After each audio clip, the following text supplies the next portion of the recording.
We begin with breaking news on an international security story. The U.S. has confirmed it has downed a suspected Chinese spy balloon. Work is now underway to recover the debris off the Carolina coast. American officials increasingly call the Chinese balloon's presence a provocation. This is all happening at a time of increasing international tensions. Neil Herland is watching this story for us. Neil, what do we know so far?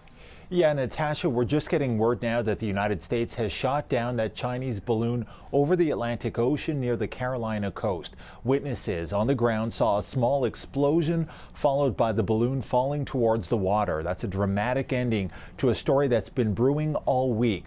China said it was a civilian weather balloon that veered off course, but U.S. officials believe it's spy technology designed to conduct surveillance of the U.S. military. The balloon was spotted over the Carolinas this morning, and this afternoon the U.S. Federal Aviation Administration temporarily closed airspace over the Carolina coastline, including the airports in Charleston and Myrtle Beach, South Carolina, along with the airport in Wilmington, North Carolina. Earlier today, a reporter asked U.S. President Joe Biden what the plan was. Here is that question to Biden.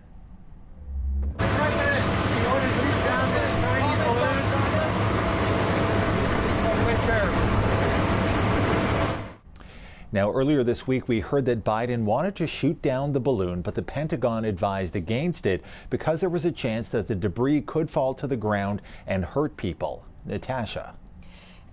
Talk to us about what impact this is having on China-U.S. relations. Yeah, so it's already having a negative impact, and there are consequences. U.S. Secretary of State Antony Blinken was supposed to visit Beijing tomorrow. That visit is now canceled. Here's what Blinken said yesterday. I spoke this morning with Director of the CCP Central Foreign Affairs Office, Wang Yi, to convey that in light of China's unacceptable action, I am postponing my planned travel this weekend to China.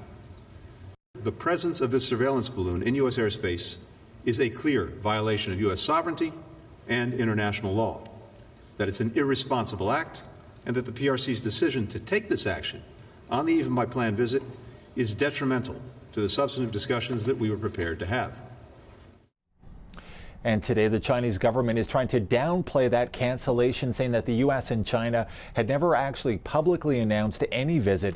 But Antony Blinken is clearly upset. Just days ago, the balloon was spotted over Montana, which is home to one of America's 3 nuclear missile silo fields. Professional and amateur sky gazers were trying to catch a glimpse of the balloon this week with binoculars and telephoto lenses. And finally, there's word now of a second balloon now flying over South America. The Pentagon also says it's a Chinese surveillance balloon. Natasha. Okay, thanks so much, Neil. You're welcome.